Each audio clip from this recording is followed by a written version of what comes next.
bravo à ces journées, à ce salon des métiers d'art d'être en plein dans l'actualité sur les matières premières, puisque les matières premières, enfin toutes les matières premières, sont à la base de tous les artisanats que vous présentez, de tous les savoir-faire que vous présentez ici. Exactement. Donc ce lien était tout à fait logique et tombe en plein dans l'actualité. Merci. Merci beaucoup. Eh bien, écoutez, bonne conférence. Et puis, on peut noter. Donc les matières premières, quel défi pour l'avenir? Il y aura beaucoup de questions dans cette conférence. Les réponses, vous en avez tous et toutes une partie. Vous allez voir ça de plus près. Ça, c'est la consommation des matières premières principales d'un Européen au cours d'une vie de 70 ans. Donc vous voyez les besoins qui sont les nôtres dans tous les types de matières premières.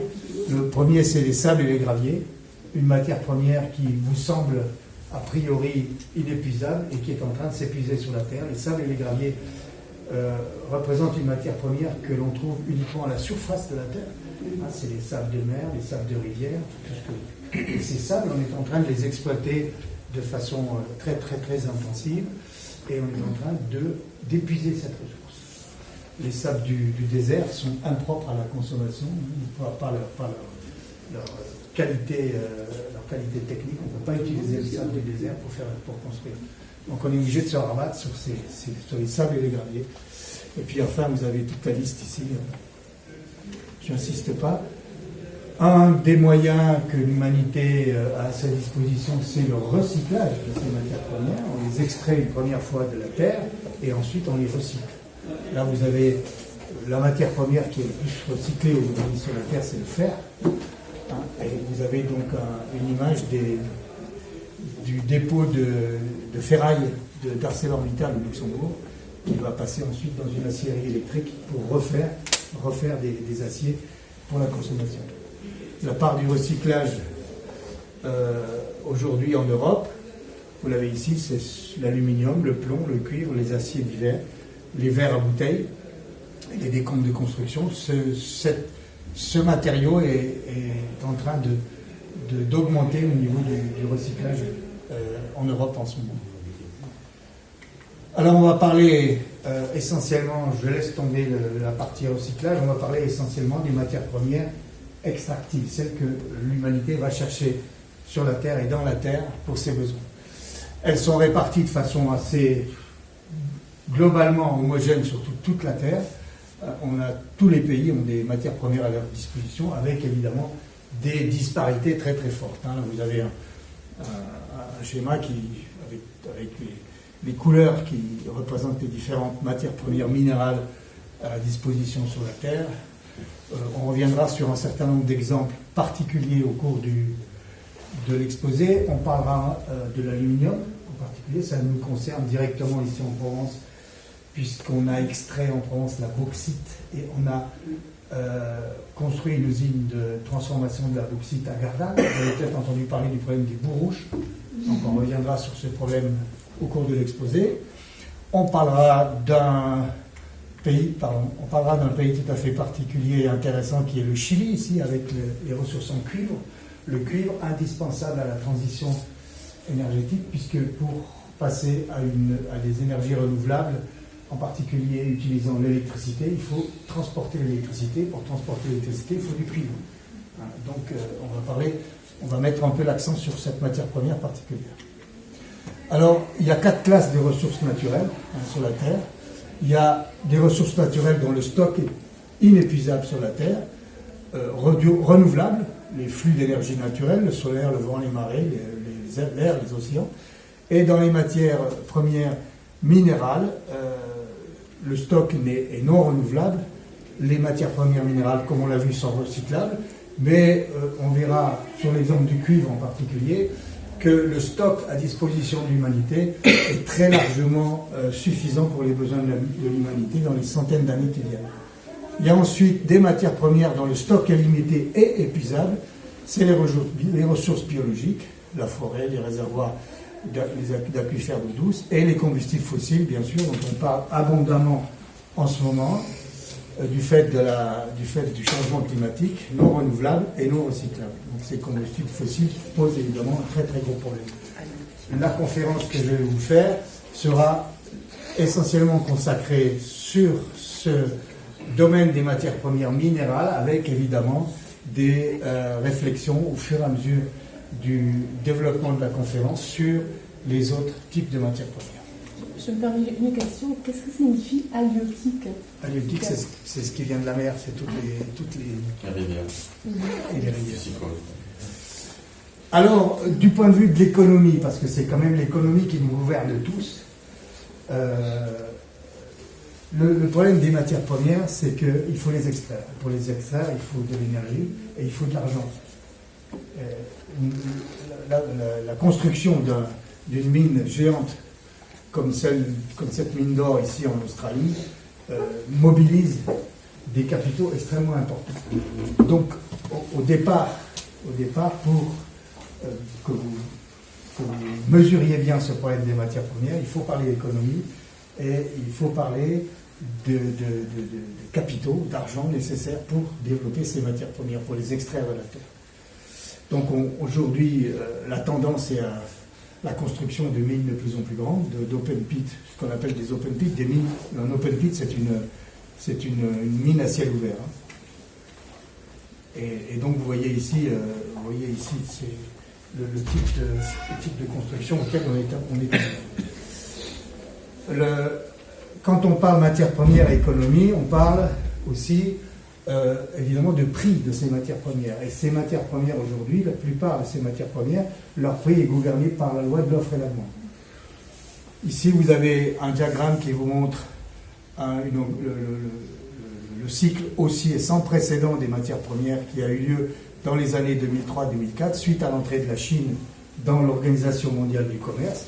Et donc, suite au développement de la Chine, au développement industriel et commercial de la Chine, il y a eu un énorme besoin de matières premières sur le marché, les besoins augmentant et l'offre étant insuffisante du fait des faibles investissements dans le domaine des matières premières depuis plus de 15 ans, on a abouti à évidemment une demande supérieure à l'offre et donc à une explosion des prix des matières premières, avec toutes les conséquences que cela comporte pour la chaîne industrielle qui suit, pour les industriels qui après utilisent ces matières premières dans les chaînes de fabrication.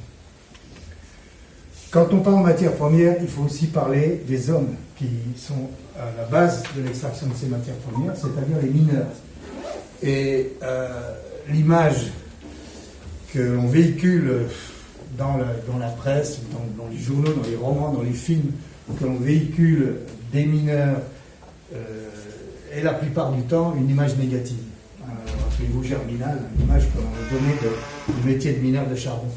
C'est pas du tout, je m'inscris un peu en faux contre cette image, c'est pas du tout l'image que les gens qui travaillent, effectivement les mineurs qui travaillent dans les mines, qui font ce travail pour nous, ont une très haute estime de leur métier, une très haute estime de leur travail. J'ai côtoyé dans mes activités sportives en Lorraine pendant une vingtaine d'années des mineurs de charbon, des mineurs de fer, et croyez-moi, ce n'est pas des gens qui dénigraient le travail qu'ils faisaient, au contraire. Je vous ai donc ici mis un des derniers numéros des charbonnages de France, quand on a fermé les mines de charbon en France, fin du charbon en France, et on a fait un hommage aux mineurs et au charbon en France à cette époque. Évidemment, on fermait les mines, on pouvait faire l'hommage de ces gens-là, puisqu'on fermait les mines, donc il n'y avait plus du tout d'avenir. Donc, c'est un peu triste, mais c'est une réalité aussi dans le monde. Hein, quand vous rentrez dans une mine dans le monde, quand vous visitez des installations minières dans le monde, vous avez affaire à des gens à des hommes qui sont fiers du travail qu'ils font. Alors, on va rentrer un peu dans le vif du sujet. C'était une petite introduction sur ces problèmes. La production et la consommation mondiale de minerais étant très très forte hausse dans le monde depuis le début du XXe siècle. Le minerai de fer, dans cette hausse, le minerai de fer représente à peu près 90% du total de tous ces métaux dont l'extraction et les besoins ne font que croître dans le monde. cette croissance mondiale, elle est liée évidemment à la croissance, on parle de croissance en économie, à la croissance des économies. Là, vous avez les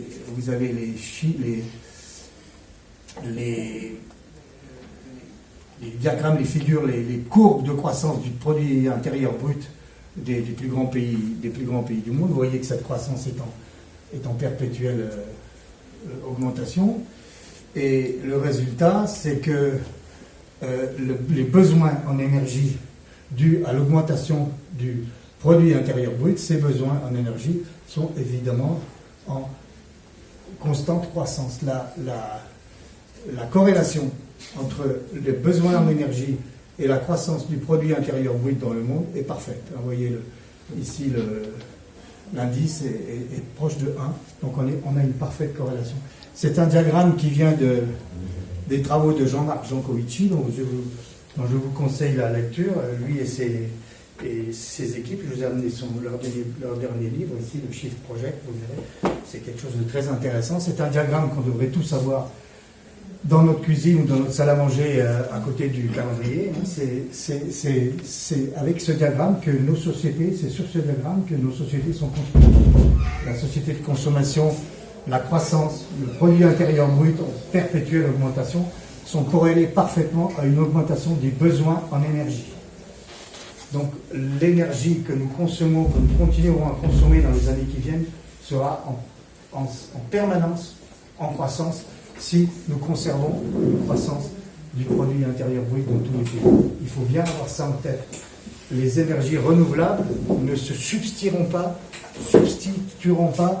aux besoins en énergie. Elles ne feront que les complémenter. Aujourd'hui, le monde consomme pour ses besoins, pour les besoins de la croissance, pour les besoins de la vie des gens sur la Terre, le monde consomme 90% d'énergie fossile. Les 10% restants, c'est les énergies renouvelables, c'est-à-dire pratiquement rien. Et ça ne changera pas dans les années qui viennent. Les énergies renouvelables se substitueront aux énergies fossiles. Elles ne pourront pas les remplacer quand on regarde la réalité qui est derrière un diagramme comme celui-là.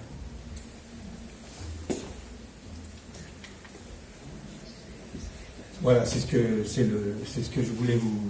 C'est la figure qui explique ce que je viens de vous dire. Donc, on a les sources d'énergie historiques, le bois, le charbon, le pétrole, le gaz, le nucléaire. Et aujourd'hui, on essaye de substituer ces ressources historiques par des renouvelables. Mais ce chiffre, il est incontournable. Alors, on va prendre pour justement compléter un peu ces informations sur la transition énergétique, on va prendre l'exemple du cuivre, puisque le cuivre est nécessaire au transport de l'électricité. Donc, on va avoir besoin de plus en plus de cuivre si on veut remplacer une partie des énergies fossiles par des énergies renouvelables. Alors le cuivre, donc, si on représente les besoins en cuivre pour l'humanité dans un diagramme comme celui-là depuis le début du 19e siècle, c'est toujours les mêmes images, c'est toujours ces images en croissance, on voit qu'on a consommé à peu près cette quantité de cuivre depuis le début du 19e siècle, depuis le début du 20e siècle, pardon, et on voit que pour assurer la croissance pendant les années qui viennent, pendant les 30 prochaines années, eh bien, il nous faudra à peu près autant de cuivre que ce qu'on a consommé depuis le début du XXe siècle. Donc c'est des chiffres absolument ahurissants.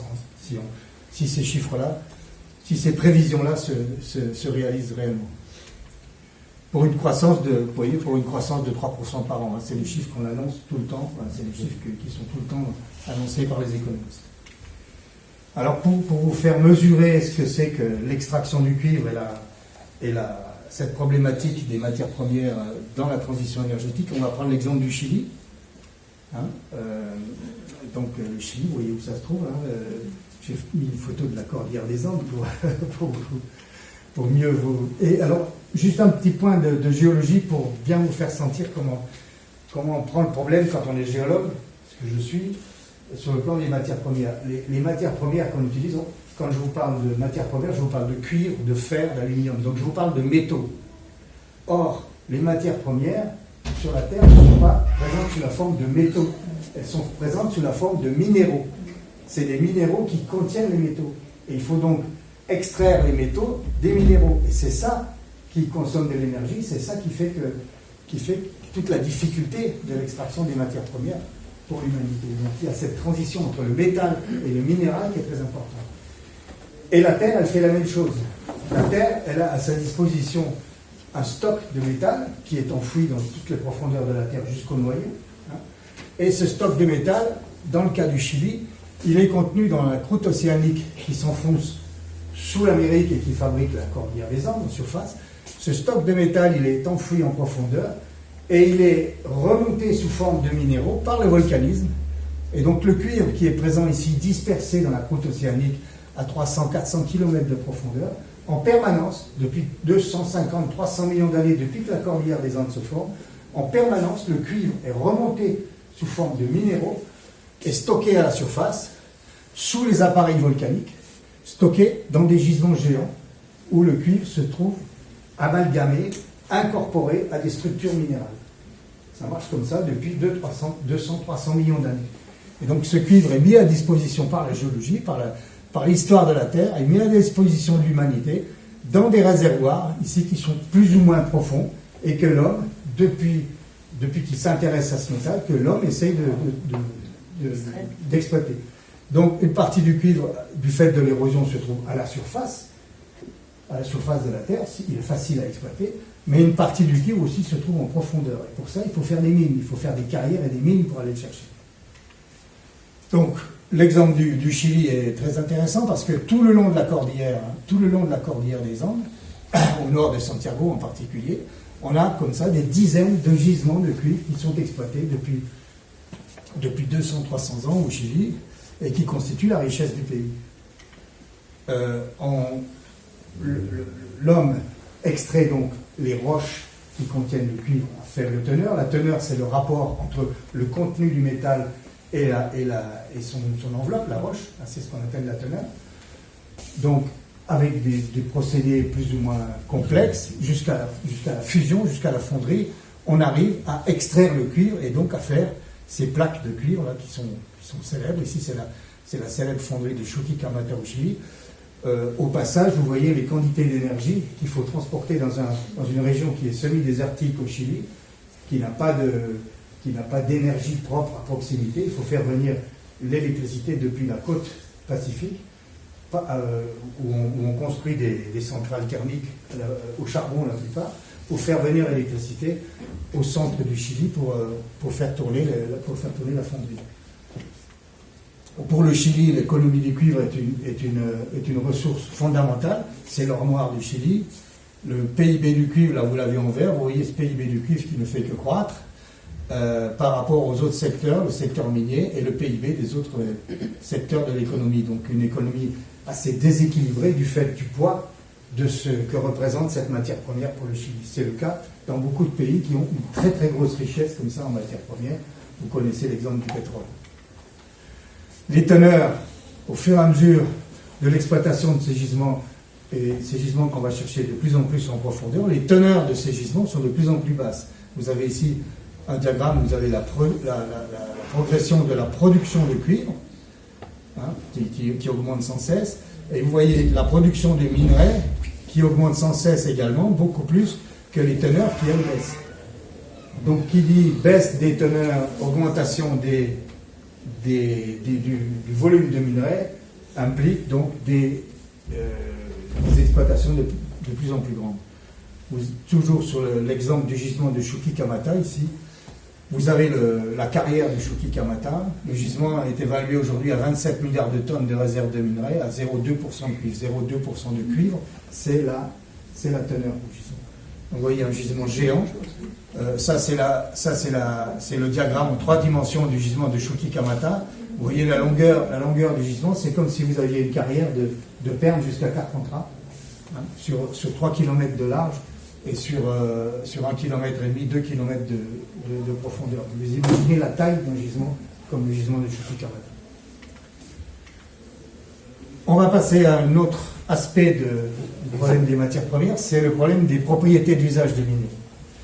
Dans toutes les piles que vous utilisez aujourd'hui, dans ces piles, il y a du cobalt. C'est nouveau.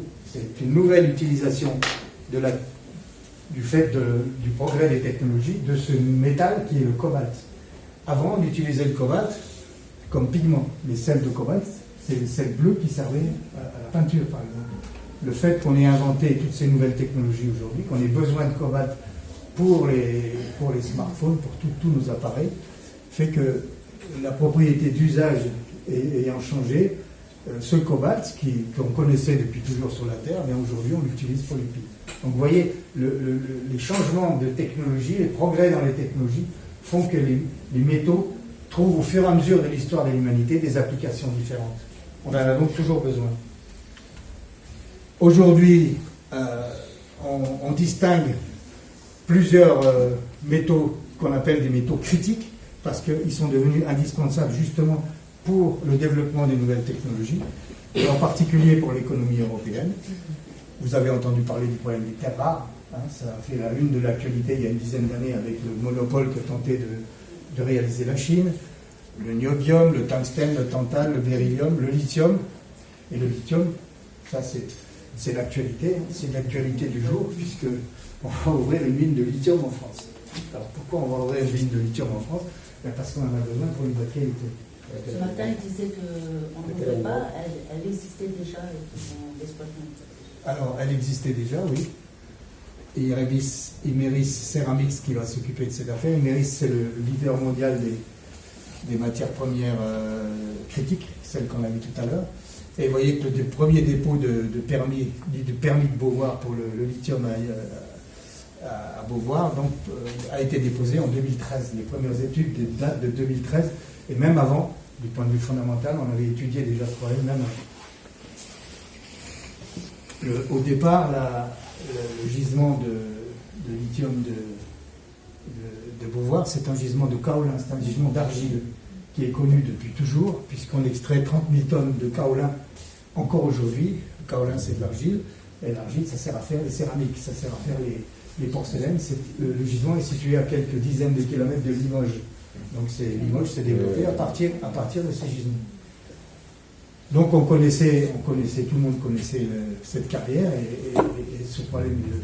Mais il y avait aussi dans cette carrière un autre minéral, dans ce granit, donc c'est granit altéré, hein, il y avait un autre minéral qui est le lépidolite, c'est un mica.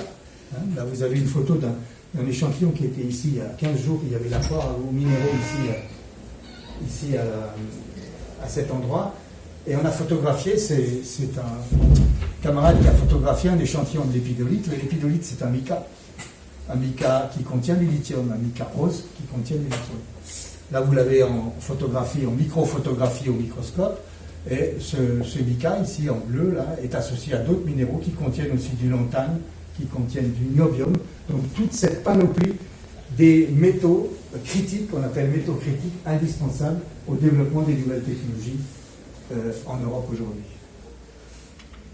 Donc, on est 10 ans plus tard, vous voyez, ça c'est le communiqué de presse d'Imerys le 24 octobre 2022, à la suite duquel il y a eu toute cette campagne de presse sur le développement du lithium à Beauvoir, donc dans le Massif central, c'est à la limite des départements de l'Allier et du Puy-de-Dôme. Et la société envisage d'exploiter 34 000 tonnes d'hydroxyde de lithium par an pour une durée d'au moins 25 ans, ce qui permettrait donc d'être opérationnel pour à peu près 700 000 véhicules électriques à batterie lithium-ion. Donc évidemment, le ministre de l'économie, la ministre de la transition énergétique se déclarent tout à fait favorables au projet, ce qui n'était pas du tout le cas il y a 10 ans, quand Imerys a déposé ses premières demandes d'autorisation d'exploitation. Toutes les demandes ont été refusées. Là, tout à coup, tout bascule, subitement, brutalement, tout bascule. Pourquoi? Miraculeusement. Comment? Miraculeusement. Miraculeusement, tout bascule. Attention au lithium, hein. Le lithium, les sels de lithium sont très, très, très, très inflammables. Donc il y a un risque très évident d'inflammation spontanée des batteries au lithium. Soit on fabrique. Hein. Comment? Soit on l'exporte, soit on fabrique. Et le lithium, on l'exporte. Donc ça vaut pas autant. On importe, pardon. Quand c'est sous forme d'hydroxyde de lithium, ça risque rien. Quand il est incorporé dans des batteries avec les autres sels minéraux qui sont dans la batterie, ça devient un produit dangereux. Mais ça sert aussi pour faire des médicaments. Pour faire des médicaments aussi. Ouais.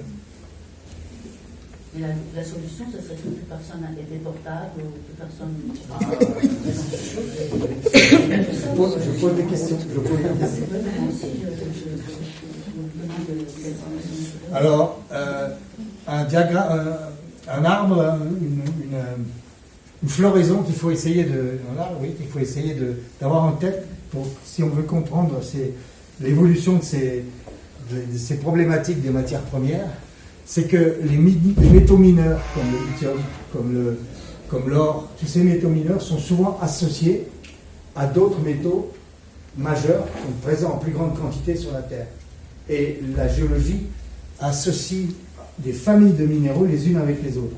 Ce qui vous explique par exemple qu'à Échassières, on a exploité le kaolin, on a exploité l'argile, mais on a aussi exploité du tungstène et de l'étain, qui sont des métaux relativement abondants sur la Terre, mais qui sont associés. Vous voyez ici, avec l'étain, on trouve du tungstène, on trouve du bismuth, du tantale, du beryllium, du niobium et du lithium. Donc ces métaux sont, par leurs caractéristiques géologiques, c'est les mécanismes géochimiques qui font ça sur la Terre, c'est des mécanismes qu'on connaît bien sur la Terre, et ces métaux sont souvent associés. Vous voyez par exemple pour le cuivre, on avait pris l'exemple du cuivre au Chili tout à l'heure, pour le cuivre on a souvent de l'or associé. Et ces métaux, quand c'est de l'or par exemple au Chili, ces métaux souvent rendent rentable l'exploitation d'une mine, comme par exemple une grosse mine de cuivre au Chili. Au prix du cuivre aujourd'hui, la rentabilité n'est pas toujours assurée. C'est souvent les métaux associés, les sous-produits comme l'or, qui assurent la rentabilité économique de l'exploitation. Ça a une conséquence aussi, c'est que quand le pays n'a pas les moyens scientifiques, administratifs, la connaissance de ce type de schéma, les lois minières ne sont pas adaptées à la géologie, et il peut arriver que des exploitants ne mentionnent pas la présence de tous les métaux qu'ils exploitent lorsqu'ils sont un gisement qui a la chance de contenir des métaux associés au métal principal. J'ai connu ça à Haïti, donc j'ai travaillé à Haïti, dans une mine de cuivre. Le cuivre a été exporté sous forme de concentré par une société canadienne, et l'or qui était contenu dans le minerai n'a jamais été déclaré aux autorités haïtiennes. Donc l'or a été... Au Chili, c'est la même chose. Hein. Au Chili, c'est pareil? Excusez-moi, la taille des carrés représente leur abondance? Non, non, pas du tout. J'ai simplement agrandi les métaux principaux, le nickel, l'étain, le platine, le titane, l'aluminium, le zinc, le cuivre. Les autres sont des métaux associés en moins forte teneur. Ça ne veut pas dire qu'en quantité et en valeur, ils ne représentent pas autant que le métal principal. Donc l'industrie minérale, c'est une chaîne de valeur et une chaîne de techniques, de technologies complexes. On part de la mine, donc de l'extraction du minerai. C'est là où se pose la question de la teneur. Hein. Quelle est la teneur de mon minerai? Quel est le rapport entre le contenu métallique et le volume de la roche qui la contient? C'est ce qu'on appelle la teneur. Donc on extrait ça de la mine. Ensuite, il y a le problème de la concentration. Il faut enlever la partie non intéressante du minerai. Donc c'est là où on génère des résidus, puisque ces résidus, on ne peut rien en faire. Il faut les stocker, il faut en faire quelque chose. On ne peut rien en faire, en fait. On les stocke et ils ne sont pas valorisables. On valorise que le contenu métallique. On passe ensuite à la partie métallurgie, c'est-à-dire l'extraction de la phase minérale du métal qui nous intéresse. Et ça se fait dans les fonderies. Et ensuite, donc on obtient une masse de métal, ici c'est du cuivre, hein, et dans cette masse de métal sont contenus les sous-produits. L'or, quand on arrive à cette phase-là, l'or qui était contenu au départ dans le gisement de cuivre, il est aussi dans cette plaque de métal.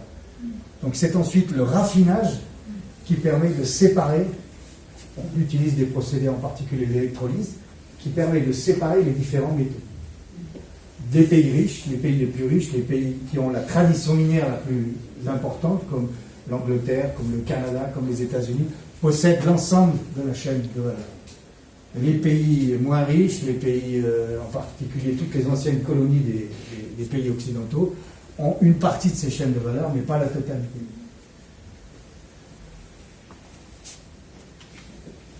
Alors, on va passer à l'avant-dernière partie de la conférence, qui concerne justement ces problèmes des déchets, ces problèmes de qu'est-ce qu'on fait avec les déchets une fois qu'on a extrait la partie économiquement intéressante d'un minerai, qu'est-ce qu'on fait des déchets.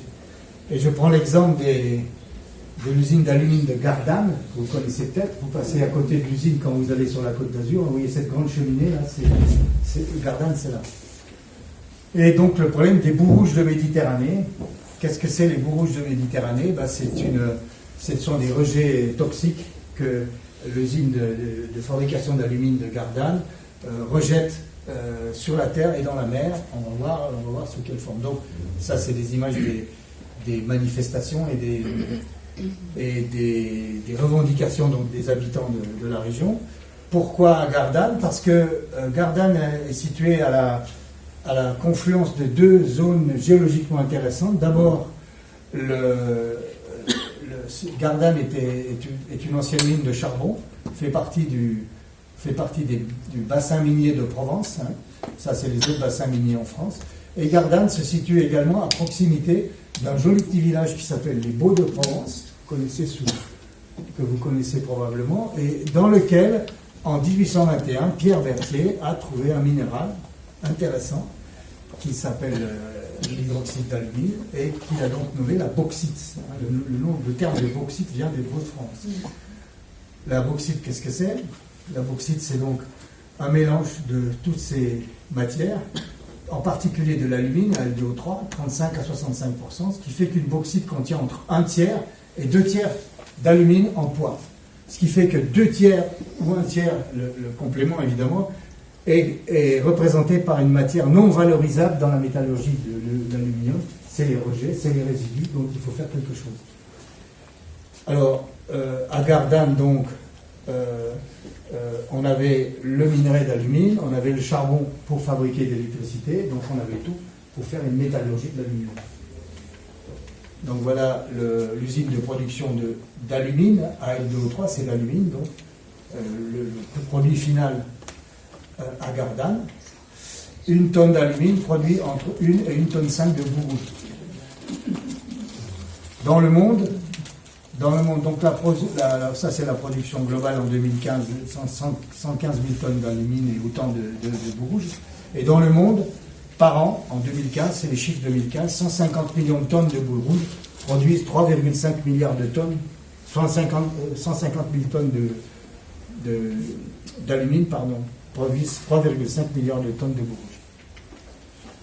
Alors, la première solution qui avait été adoptée à Gardanne, c'était donc des parcs à résidus aériens. Donc, ces boues rouges, on les stockait sur des parcs à résidus. Là, vous avez la ville de Gardanne, c'est une photo aérienne, et le parc à résidus ici, à côté du village de Bouc-Bel-Air. Voilà. Et ça, c'est Bouc-Bel-Air, un jour de grand Mistral, un jour de tempête de Mistral. La compagnie n'avait pas bien arrosé les parcs à résidus, évidemment, toute la poussière rouge part dans le ciel, hein, avec les protestations des riverains, bien sûr.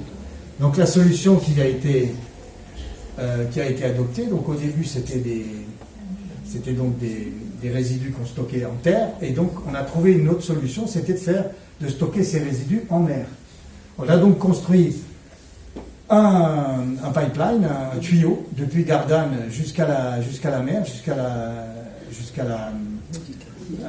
au large de Cassis, hein. Ça c'est les calanques de Marseille.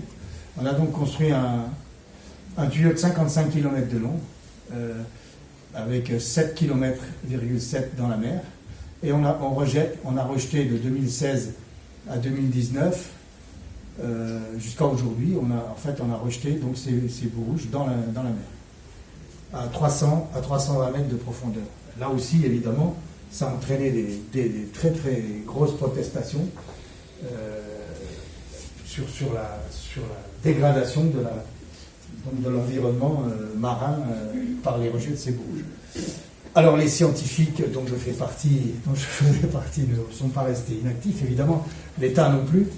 Il y a eu donc un comité de surveillance et d'information sur les rejets de mer qui a été créé par l'État, dans lequel étaient partenaires la société exploitante et les scientifiques et les sociétés de conseil pour essayer de voir l'effet effectif, l'effet de ces boues rouges dans la mer. Avec des moyens, hein, beaucoup de moyens en mer, des moyens à terre, avec des laboratoires très très compétents. Ça, c'est une image en 2016 du rejet de ces boues rouges dans la mer. Donc vous voyez l'arrivée de l'effluent. C'est un effluent qui est généré par le procédé Bayer, qui est le procédé d'extraction par la soude de l'alumine. Donc l'effluent, évidemment, si vous mettez de la soude en solution, ça fait des pH assez catastrophiques, un pH 12. Et donc voilà les concrétions qui apparaissent à la sortie du tuyau dans la mer, à 300 mètres de profondeur. À quelques décimètres de l'effluent, le pH tombe déjà à pH 8. Et voilà les panaches de l'effluent et des particules. Alors les études, j'ai extrait quelques résultats les plus importants. Les études montrent que donc ça c'est l'analyse du vanadium et de l'arsenic, donc deux polluants quand même assez dangereux dans la mer.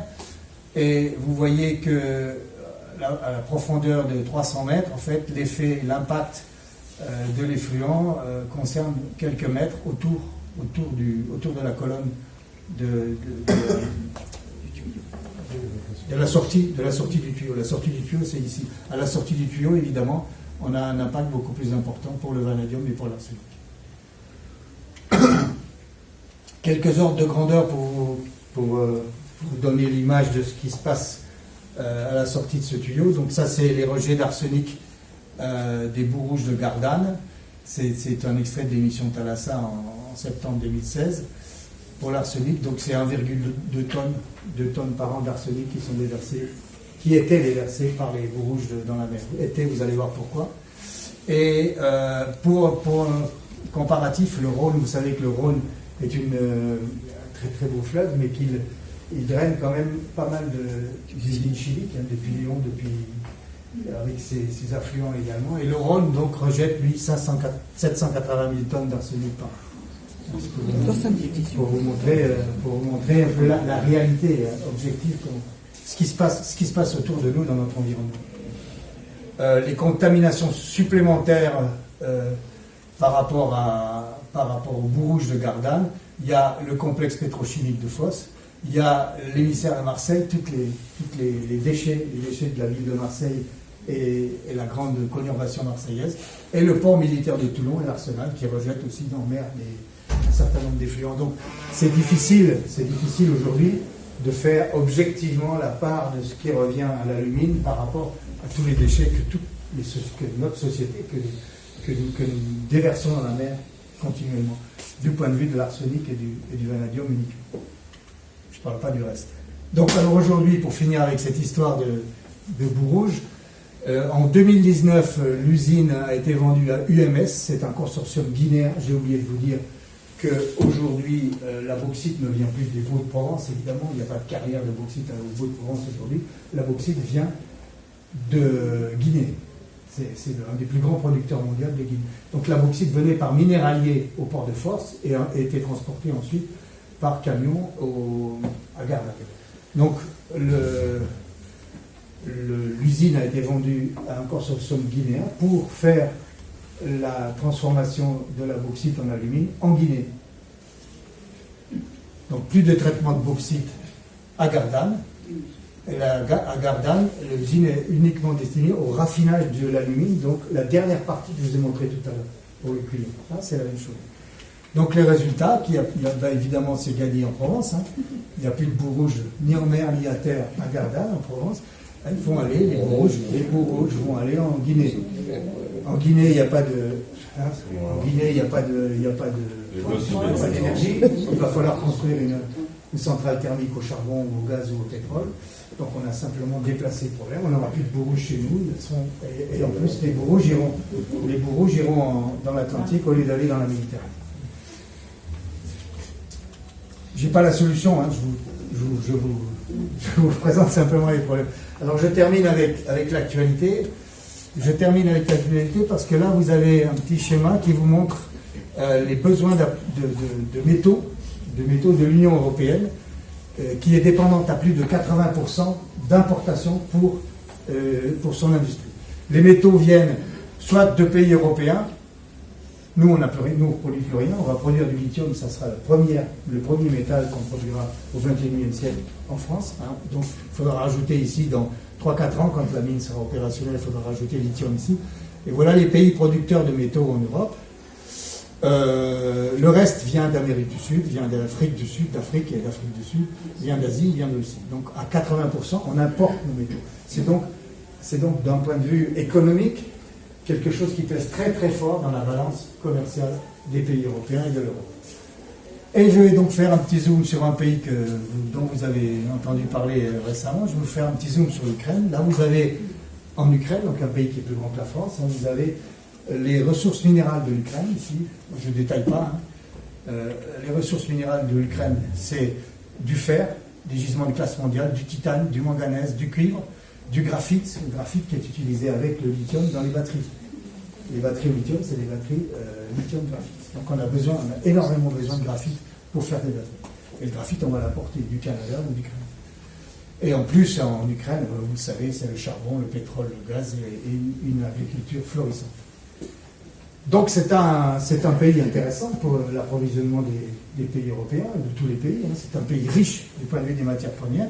Et c'est un pays qui a toujours suscité énormément d'intérêt. En 1941, nos voisins et partenaires européens aujourd'hui, en 1941, nos voisins envahissent l'URSS d'alors, et une partie de l'armée allemande se dirige vers l'Ukraine, vers le sud, sur la route de Bakou, sur la route des gisements de gaz et de pétrole d'Azerbaïdjan, l'Azerbaïdjan qui est en guerre aujourd'hui. Donc, pour essayer de récupérer l'Ukraine, donc essayer de récupérer les matières premières. L'Allemagne est un grand pays industriel, c'est le plus grand pays industriel d'Europe, et l'Allemagne a besoin en particulier pour son industrie automobile, a beaucoup besoin de matières premières. Et ces matières premières, elles sont disponibles à la frontière orientale de l'Allemagne. Donc tous ces pays ont toujours suscité beaucoup d'intérêt pour l'Allemagne. Donc reconquête de l'Ukraine, puisque l'Ukraine faisait partie de l'URSS à ce moment-là, depuis la révolution bolchevique. Reconquête de l'Ukraine, épisode 2, donc c'est pendant la guerre froide, à la suite de la défaite de l'Allemagne, l'URSS prend le contrôle de tous ces pays, de toute cette frange des pays orientaux de l'Europe, dont l'Ukraine. Vous voyez, dans des cartes, quand on faisait les cartes de la guerre froide, l'Ukraine n'apparaît même pas. L'Ukraine est incorporée à l'URSS. Indépendance de l'Ukraine en deux étapes. Le 24 août 1991, c'est l'éclatement de l'URSS et l'indépendance de l'Ukraine. Ensuite, il y a les événements avec un gouvernement à l'époque qui était sous obédience russe. Ensuite, il y a les événements de la place Maïdan à Kiev en 2014. Et ensuite, donc en 2014, les événements de la place Maïdan qui font tomber ce premier gouvernement de l'Ukraine indépendante. Qui se précipite en Ukraine pour négocier des accords de coopération? Ce sont évidemment les Allemands qui promettent 500 millions d'euros pour reconstruire les infrastructures de l'Est ukrainien, toute la partie du Donbass où il y a toute la sidérurgie et tout ça. Donc l'Europe tout de suite intéressée pour prendre la place qui semblait vacante. Donc les choses s'arrangent bien pour l'Europe puisque avec l'élection de Zelensky, c'est la demande officielle de partenariat et d'adhésion à l'Europe qui s'enchaîne. Donc, sauf qu'il y a la reconquête, il y a l'épisode 4 qui arrive aujourd'hui et que donc la Russie envahit l'Ukraine. Donc pour vous montrer que les matières premières sont probablement un des objets au cœur de ce conflit qui nous touche aujourd'hui très très durement. Pour finir, un petit clin d'œil sur vos livres d'histoire, enfin pour les plus anciens. Je ne sais pas aujourd'hui comment ça se passe, mais moi j'ai dans la tête 732, quand on apprend les dates importantes de l'histoire de France, il y a 1515, il y a 732, et 732, Charles Martel arrête les Arabes. On nous apprenait ça, on nous mettait ça dans la tête. Mais pourquoi à Poitiers? Pourquoi à Poitiers? Puisque les Arabes, ils étaient montés par la vallée du Rhône, Parce qu'il y avait l'armée à Poitiers, il y a l'armée à Poitiers, c'est pour ça qu'ils sont fait arrêter par Armand. Pourquoi pas à Autun ou à Dijon ou à... Ah, Vous ne savez pas? Parce qu'à Poitiers, il y a le gisement d'argent de Mel, à l'époque, qui pendant 2 siècles, pendant 200 ans, a constitué la ressource principale de la monnaie des rois francs. Donc c'était une richesse absolument fabuleuse à l'époque. Il ne fallait pas que les Arabes mettent la main sur cette richesse. Donc c'est pour ça que l'armée française, enfin l'armée franc, pardon, s'est concentrée à Poitiers pour arrêter les Arabes. C'est parce qu'il y avait de l'argent à Poitiers. La géologie. Mais les humains, les Arabes, ils s'en foutaient. Comment? Ils s'étaient fait exterminer par les Arabes. Mais les Arabes, ils collaboraient avec les gens. Ils n'étaient pas forcément... Et par exemple, Voilà, donc je finis avec ça. Je finis avec cette déclaration de Roosevelt et de Churchill en 1941, pendant la Deuxième Guerre mondiale. C'est la vision, en fait, la vision libérale, la vision mondialiste hein, du développement des relations sur la Terre. Les États-Unis et le Royaume-Uni entreprendront de favoriser l'accès de tous les États, grands ou petits, vainqueurs ou vaincus, sur un pied d'égalité au commerce et aux matières premières du monde nécessaires à leur prospérité économique. Matières premières du monde. Hein. Donc c'est la déclaration d'intention de la libéralisation en fait du monde, hein, après la victoire contre l'Allemagne et le Japon. Que je traduis aujourd'hui par cette petite réflexion, la traduction contemporaine. L'accès aux ressources naturelles implique la maîtrise de l'espace correspondant, ce qui est exactement en train de se passer dans beaucoup de régions du monde, notamment en Ukraine, avec toutes les conséquences que cela implique. Voilà, merci pour votre attention.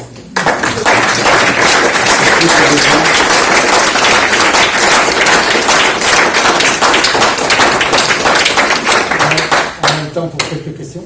un petit détail, s'il vous plaît. Cette mine d'argent, là, près de Poitiers, elle a fonctionné longtemps? Non, elle a été complètement exploitée par les Francs et puis Elle est vidée, quoi. Vidée complètement. Vous avez vu, c'est des cavités. Ah. Vous avez peut-être lu un numéro très intéressant du Carnet du Ventoux, qui est sorti il y a deux, trois numéros, où on vous expliquait la formation et le développement des gisements de fer dans le Ventoux, qui sont des gisements sous forme des poches karstiques, en fait, des trous remplis par le minerai. Donc c'est des minerais très très forts tenants, facilement exploitables, et on peut tout prendre. C'est un gruyère rempli de...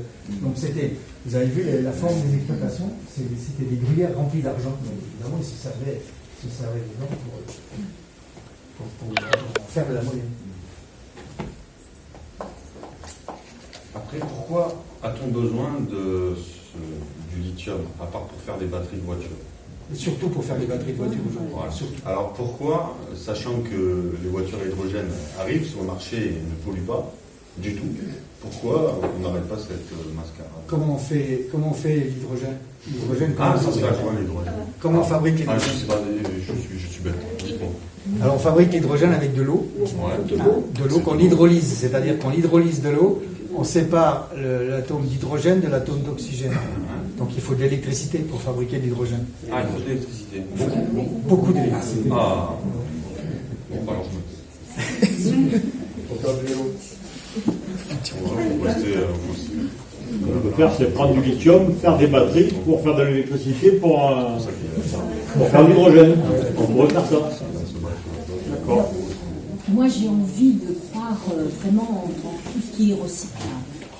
Et j'aurais voulu avoir votre avis de géologue pour qu'on m'explique pourquoi l'homme a été capable de savoir extraire, raffiner, tout ça pour utiliser toutes ces matières premières, et qu'il n'est pas capable de refaire dans l'autre sens pour recycler et avoir de nouveau soit un autre minerai, soit quelque chose qui puisse être utilisé, et pas à chercher à jeter n'importe où, comme on fait pour tout d'ailleurs, on jette tout au lieu de chercher à tout prix à recycler, à retrouver le moyen. Donc géologiquement, est-ce que c'est pas possible de refaire les mesures dans l'autre sens, quoi? Il y a des matières que Vous avez vu l'exemple tout au début, l'exemple du fer. Ouais. Les ferrailles, on peut les recycler. Mais on ne peut pas réutiliser directement pour fabriquer une tôle, pour faire une automobile par exemple, on ne peut pas réutiliser directement la ferraille.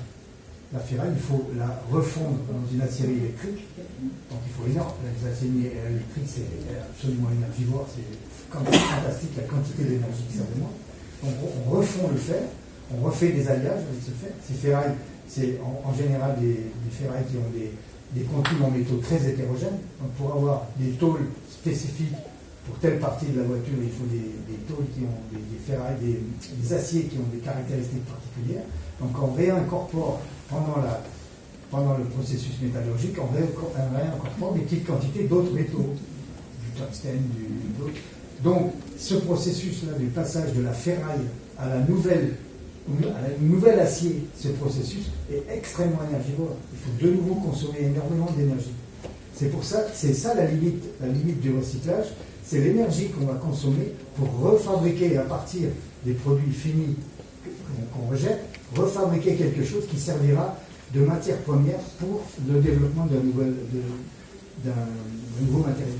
Et c'est extrêmement énergivore. Et on ne peut pas refabriquer. Alors votre question c'est est-ce qu'avec du cuivre je pourrais refaire un minéral de cuivre? Avec ces bouts rouges, là, est-ce qu'avec les bouts rouges, en ajoutant des choses, on ne pourrait pas créer un nouveau produit Non, parce que les bouts rouges contiennent essentiellement du fer. Et ce fer, il est sous forme oxydée. Il n'est pas sous forme métallique. Hein, c'est pas du métal, c'est de nouveau un autre minéral. Vous avez vu le diagramme que je vous ai montré. Donc c'est un minéral. Et ce minéral, il va falloir sortir le fer du minéral. Donc de nouveau passer par un processus sidérurgique énergivore. De nouveau. De toute façon, on est toujours dans des principes énergivores. Donc, tout le temps que vous réutilisiez le recyclage, ça évite d'aller extraire un nouveau matériau. Donc de refaire une carrière, de refaire une mine. Ça permet d'utiliser un qui est déjà là, qui est sur la Terre. Mais c'est pas plus intéressant. Mais non, il y a des cas où ça coûte plus cher de repartir de matériaux de Oui, mais au recyclage. moins il n'y aurait pas de déchets, on n'aurait pas des déchets qui iraient dans la mer. Mais vous ne sacrifieriez pas la consommation. Le problème, c'est les besoins finaux de l'humanité dans le produit que vous voulez recycler. Il y a certaines matières quand vous les recyclez. Et là, quand on les cycle à l'infini, mais il faut leur rapporter un composant pour les recycler. Mais vous prenez le métal admettons, vous avez des applications premières qui ont besoin de le premier cycle de la matière. Et il est compatible. Vous allez avoir des qualités mécaniques qui vont être obtenues. Quand vous recyclez, elle est plus compatible avec certaines applications. Donc on a toujours, on va par contre s'en servir pour d'autres applications. Maintenant, on ne pourra plus faire une aile de voiture, mais on pourra faire un portail. On pourra faire un pied de table. Mais plus mécaniquement avoir le même résultat pour une aile de voiture ou un châssis ou certaines qualités ont besoin du premier cycle. En fait. Oui, c'était là l'idée de ma question, c'était de dire est-ce que les scientifiques ne peuvent pas faire des recherches pour retrouver des matériaux pour refaire un mix qui serait aussi... Le début de conférence, pour vous donner une image, il y a quelques années, M. Chelet avait fait une conférence, donc on avait parlé déjà des matières rares, terres rares, qu'on épuise en fait, donc, les agrégats, je suis dans le bâtiment de la pierre, les agrégats. Donc on a commencé donc avec le recyclage. Donc on fait des sous-couches de route avec du mâche-fer. Donc c'est le fer, c'est le déchet du fer qu'on met, qu'on brûle à l'incinérateur. On compacte, sauf que il faut mettre des couches pour ne pas contaminer les nappes phréatiques, parce qu'en fait quand il pleut, on transporte des déchets. Vous avez tout ce qui est bâtiment, donc on est dans le plein.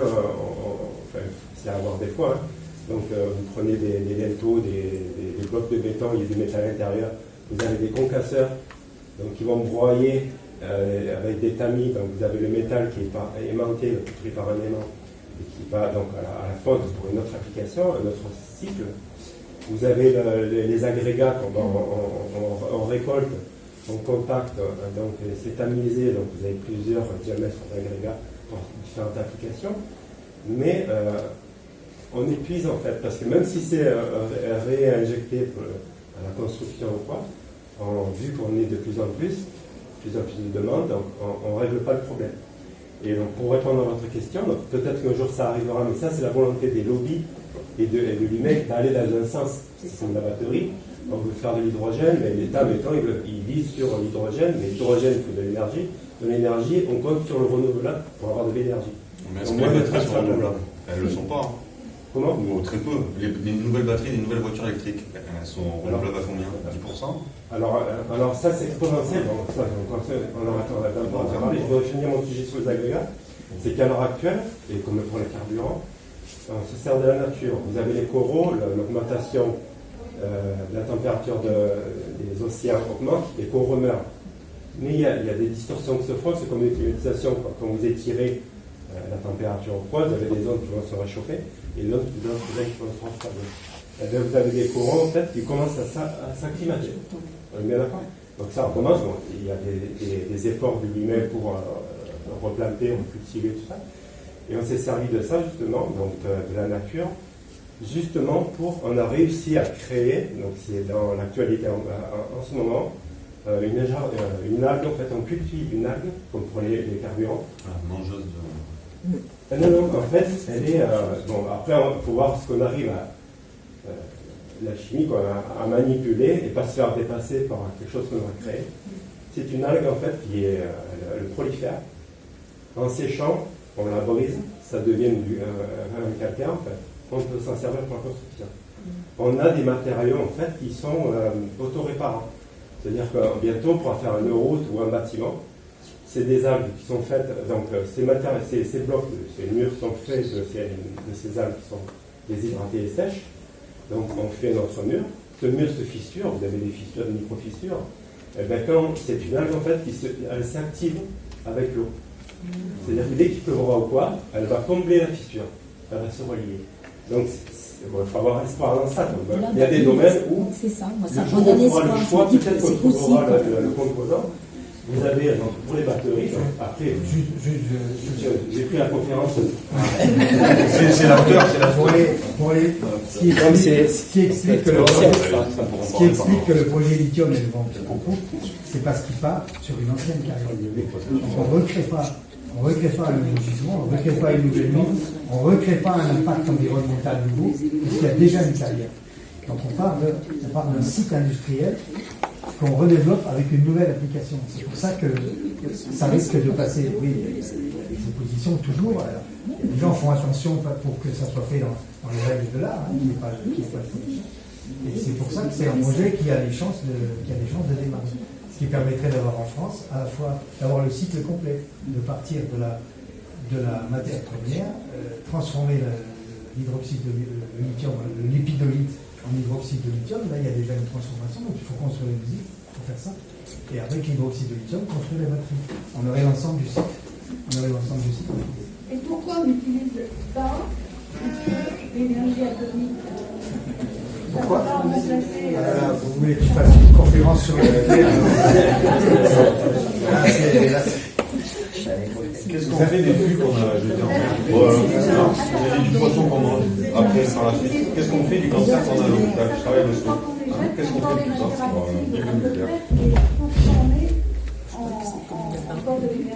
C'est pour ça que je me dis, même c'est vaut mieux garder l'énergie fossile qui est en train de fondre sur les épaules et qui sont en train de se battre pour les avoir.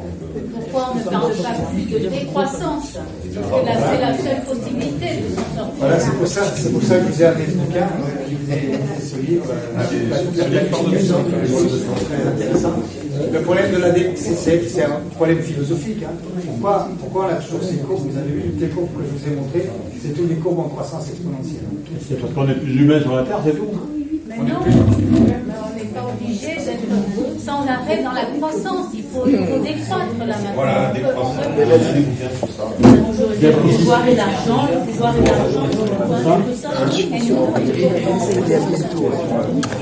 Est-ce qu'on est prêt à régresser? Est-ce qu'on est prêt à redescendre? J'étais avec une Golf de 2015, la dernière, je me suis planté. Maintenant, je suis avec une Golf de 1986. Et elle roule encore. Carbure pas de loin. C'est bien que ça se passe.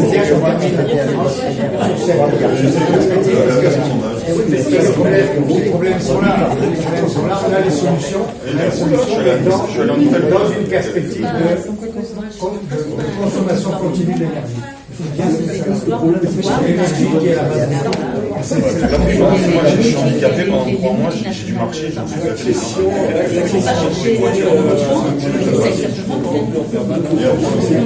Et je vais la garder. Je suis sûr que dans 10 ans, la petite voiture qui est produite là, ça sera mort. Parce qu'elle a donné du moteur, c'est une voiture de consommateur. On envoie un litre de 86 000. Demain, je ferai un focus sur l'or. Donc c'est la sensibilisation de la consommation. Rien parce que la voiture elle aura une durée de vie. Bah oui, c'est fermé. Voilà, ma voiture est 86, elle en a tué 4, on a endormi 4 de